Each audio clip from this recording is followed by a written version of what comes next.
जी बिल्कुल, राहुल गांधी मंच पर मौजूद हैं और साथ में राष्ट्रीय अध्यक्ष मल्लिकार्जुन खड़गे भी आ चुके हैं, लेकिन अभी तक तेजस्वी यादव, लालू प्रसाद यादव और राबड़ी देवी मंच पर नहीं पहुंचे हैं, क्योंकि लालू प्रसाद यादव ही फ्लैग ऑफ करने वाले हैं। उसके बाद ही यात्रा की विधिवत शुरुआत होगी।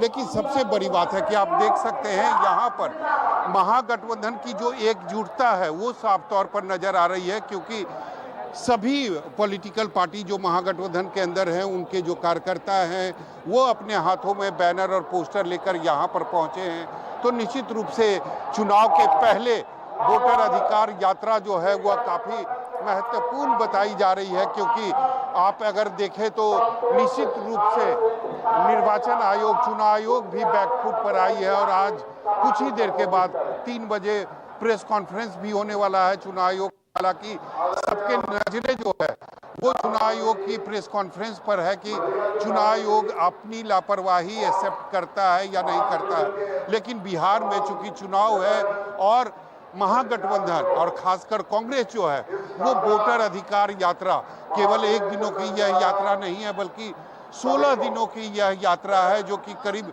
1300 किलोमीटर कवर करेगी। निश्चित रूप से यह कांग्रेस का शक्ति प्रदर्शन भी कहा जा सकता है 2025 विधानसभा चुनाव से पहले। हालांकि अभी कुछ देर के बाद यहाँ पर लालू प्रसाद यादव भी पहुँचेंगे और सबसे बड़ी बात है कि लालू प्रसाद यादव करीब 10 सालों के बाद एक बड़े मंच पर दिखाई देंगे, क्योंकि 2015 के बाद लालू प्रसाद यादव पॉलिटिक्स में उतना एक्टिव वो उनकी जो भागीदारी रही है वो नहीं रही है। हालांकि 2024 के लोकसभा चुनाव में जरूर वो 1-2 कार्यक्रम में जरूर वो सारण गए थे, वो छपरा गए थे, क्योंकि वहाँ पर उनकी बेटी जो थी रोहिणी आचार्य वो उम्मीदवार थी। लेकिन करीब 10 सालों के बाद लालू प्रसाद यादव एक सार्वजनिक मंच पर और एक बड़ा मंच पर आज दिखाई देंगे और वही यानी लालू प्रसाद यादव ही यात्रा का फ्लैग ऑफ करेंगे और उसके बाद यात्रा की विधिवत शुरुआत हो जाएगी। इस यात्रा में तेजस्वी यादव के साथ साथ महागठबंधन के तमाम जो बड़े नेता हैं, चाहे वीआईपी प्रमुख मुकेश सहनी हो, दीपांकर भट्टाचार्य हो, तमाम नेता इस यात्रा में मौजूद रहेंगे। लोगों का समर्थन ज़्यादा जरूरी है। दिलचस्प यही होगा कि लोगों का समर्थन इस यात्रा में कितना मिल पाता है, क्योंकि यह यात्रा जो निकाली गई है यह लोगों के लिए निकाली गई है। आप देख सकते हैं पीछे बड़े बड़े होर्डिंग और जो पोस्टर है वह राहुल गांधी की लगाई गई है, सोनिया गांधी की लगाई गई है, जो मल्लिकार्जुन खड़गे हैं उनके बड़े बड़े होर्डिंग और पोस्टर भी लगाया गया है। तो निश्चित रूप से आज यहाँ पर एक उत्साह न केवल कांग्रेस के कार्यकर्ताओं में बल्कि आरजेडी और वीआईपी और तमाम जो लेफ्ट के कार्यकर्ता हैं उनमें भी एक उत्साह दिखाई दे रही है। हालांकि थोड़ी देर के बाद यहाँ पर एक एक करके जो बड़े नेता हैं महागठबंधन के उनका संबोधन शुरू हो जाएगा और उसके बाद लालू प्रसाद यादव यात्रा को हरी झंडी दिखाएंगे और उसके बाद विधिवत यात्रा की शुरुआत हो जाएगी। जी बिल्कुल सौरभ, आप बने रहिएगा। और क्योंकि सौरभ ये 16 दिन का सफर होगा इस यात्रा का, 23 जिले कवर किए जाएंगे, 50 विधानसभा सीटों को जो है उन जिलों से होते हुए, उन सीटों से होते हुए जो है ये यात्रा निकलेगी। अब मैं इसका समीकरण समझना चाहूंगी, क्योंकि एक तरह से देखा जाए जिन जिलों को और जिन सीटों को चुना गया है इस यात्रा के तहत, उस पर तो स्ट्रॉन्ग होल्ड कहीं ना कहीं महागठबंधन का दिख रहा है। जी बिल्कुल, अगर मैं सासाराम की बात करूं तो निश्चित रूप से सासाराम जो जिला है यानी रोहतास जो जिला है इसमें कुल 6 विधानसभा आते हैं और 6 विधानसभा पर इस वक्त महागठबंधन का कब्जा है। वही अगर लोकसभा क्षेत्र की बात करें तो निश्चित रूप से रोहतास जिले में 2 लोकसभा क्षेत्र है, सासाराम और काराकाट, वहाँ भी महागठबंधन का ही कब्जा है। तो निश्चित रूप से चाहे विधानसभा देखें या लोकसभा का चुनाव देखें, दोनों जगह पर इस पूरे क्षेत्र में यानी 6 विधानसभा और 2 लोकसभा क्षेत्र में महागठबंधन का कब्जा है। यहाँ महागठबंधन काफी मजबूत है, तो उसी मजबूती को बरकरार रखना चाहती है महागठबंधन की तमाम पार्टियां। इसीलिए सासाराम को चुना गया है। यहां से यात्रा शुरू होगी और उसके बाद यात्रा सासाराम से औरंगाबाद जाएगी, औरंगाबाद से गया जाएगी, गया से नवादा जाएगी। तो निश्चित रूप से हालांकि 16 दिनों की यात्रा में 2 दिनों का ब्रेक रखा गया है, यानी 20 जो अगस्त है 20 और 25 अगस्त उसमें यात्रा ब्रेक होगी और यह यात्रा जो है यह 1 सितंबर को पटना के गांधी मैदान में जाकर खत्म होगी। तो निश्चित रूप से चुनावी आगाज जो कहें वो शुरू हो चुका है। कांग्रेस के तरफ से, महागठबंधन के तरफ से अब से कुछ ही देर के बाद महागठबंधन के तमाम जो बड़े नेता हैं उनका संबोधन होगा। हालांकि जो लोग हैं वह काफ़ी देर से इंतजार कर रहे हैं और कब वो चाहते हैं कि ये बताइए कितने देर से इंतजार कर रहे हैं आप लोग? इंतजार कर रहे हैं बहुत देर से। किसका भाषण सुनने आए? तेजस्वी यादव राहुल गांधी और काफी सालों के बाद आज लालू यादव भी मंच पर दिखाई दे। जी जी, बहुत खुशी है लालू जी को देखकर। ये बताइए जो यात्रा का नाम रखा गया वोटर अधिकार यात्रा, तो सच में आपके गांव में कोई ऐसे लोग हैं जिनका नाम लिस्ट से काटा जा चुका है और जेन्युइन है वो, या जो जिनकी मृत्यु हो गई है उनका नाम आ चुका है? 2003 के बाद जितने हैं नए नाम जुड़े, जिसमें 12-13 डॉक्यूमेंट मांगा जा रहा है, उसमें किसी के पास उपलब्ध नहीं तो उसको नाम को रिसेंड कर दिया जा रहा है।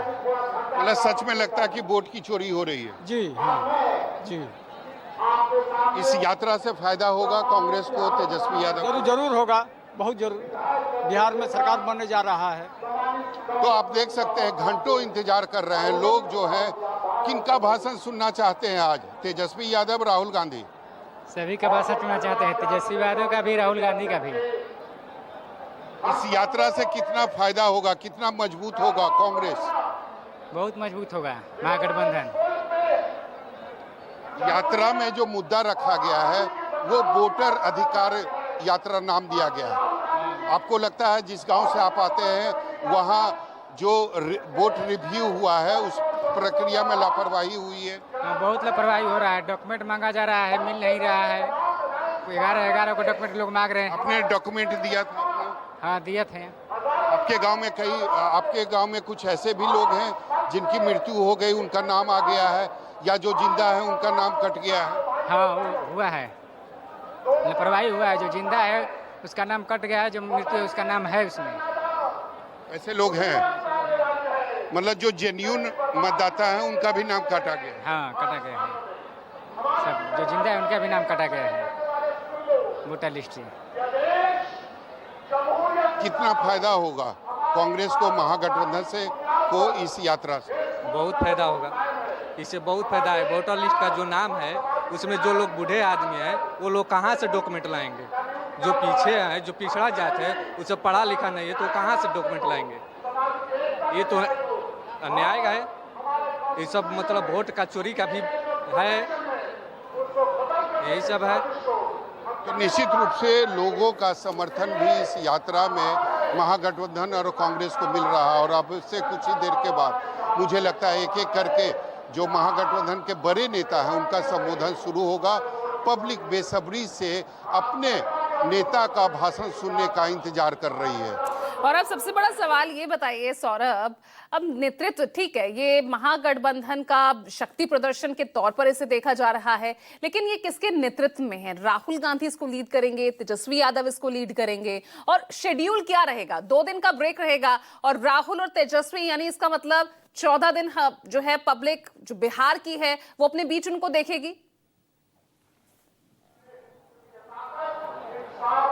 जी बिल्कुल, सबसे बड़ी बात है कि यात्रा जो है इसको लेकर कोई कंफ्यूजन नहीं है, क्योंकि तमाम यहाँ पर बैनर और पोस्टर जो लगे हुए हैं वो कांग्रेस पार्टी की है। तो इसमें कोई भी कंफ्यूजन नहीं है कि ये यात्रा केवल और केवल कांग्रेस पार्टी की है। राहुल गांधी के नेतृत्व में यह वोटर अधिकार यात्रा निकाली गई है। सभी जो महागठबंधन के तमाम जो दूसरे सहयोगी पार्टी है उनका सहयोग इस यात्रा में है, चाहे वो आरजेडी है, वीआईपी पार्टी हो या फिर लेफ्ट पार्टी हो, सभी ने अपना समर्थन इस यात्रा को दिया है। और इस यात्रा में सभी पार्टी के जो बड़े चेहरे हैं चाहे आरजेडी के तरफ से तेजस्वी यादव की बात करें, वीआईपी पार्टी के तरफ से मुकेश सहनी की बात करें, या फिर लेफ्ट पार्टी की तरफ से बड़े नेताओं की बात करें, सभी बड़े नेता इस यात्रा में शामिल रहेंगे। पूरे 16 दिनों तक इस यात्रा में शामिल रहेंगे। पहला जो फेज है यात्रा का, ये 16, 17, 18 और 19, 17, 18, 19 का है, यानी 3 दिनों के बाद पहला जो ब्रेक है वह 20 अगस्त को होगी, दूसरी जो ब्रेक है वो 25 अगस्त की होगी और तीसरी जो ब्रेक है वो 31 अगस्त की होगी। पूरे 16 दिनों की यह यात्रा है जिसमें 1300 किलोमीटर को कवर किया जाएगा। करीब 23 जिले को यह यात्रा कवर करेगी, जिसमें करीब 150 से ज़्यादा जो विधानसभा क्षेत्र हैं उसको यह यात्रा कवर करेगी। तो निश्चित रूप से यह यात्रा सासाराम से शुरू होकर पटना में जाकर खत्म होगी। तो चुनाव के लिहाज से अगर देखें तो यात्रा काफ़ी महत्वपूर्ण है और निश्चित रूप से ये वो विधानसभा क्षेत्र है जहां पहले से महागठबंधन काफ़ी मजबूत है। अगर सासाराम की बात करें तो मैंने पहले ही बताया कि 6 विधानसभा सासाराम पूरे डिस्ट्रिक्ट में आता है और 6 विधानसभा जो है वो महागठबंधन के खाते में है। इसके अलावा अगर इस जिले की बात करें तो इस जिले में 2 लोकसभा क्षेत्र, एक सासाराम और दूसरा काराकाट, दोनों लोकसभा क्षेत्र जो है वह महागठबंधन के खाते में है।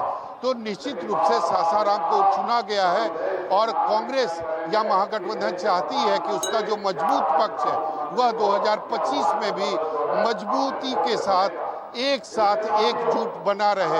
इसीलिए यात्रा की शुरुआत जो है वह सासाराम से की गई है और जो यात्रा का जो सब्जेक्ट रखा गया है, जो नाम रखा गया है, वोटर अधिकार यात्रा, यानी पिछले 2 महीनों से बिहार के लोगों को जो परेशानी हो रही है, जिस तरीके से लगातार निर्वाचन आयोग की जो लापरवाही है वो सामने आ रही है, लोग परेशान हैं क्योंकि जिस तरीके से 1 महीने का वोट रिव्यू जो प्रक्रिया हुई, क्योंकि लोगों के पास वो कागजात नहीं थे जो निर्वाचन आयोग की तरफ से मांगे गए थे। हालांकि 2-4 दिनों के बाद बिना कागजात के भी फॉर्म भरे लोगों ने और उसके बावजूद करीब 65 लाख लोगों का नाम जो है वह काटा गया, उसके कारण भी नहीं बताए गए। तो निश्चित रूप से लोग परेशान हैं और इस मुद्दे को भुनाया है कांग्रेस पार्टी ने महागठबंधन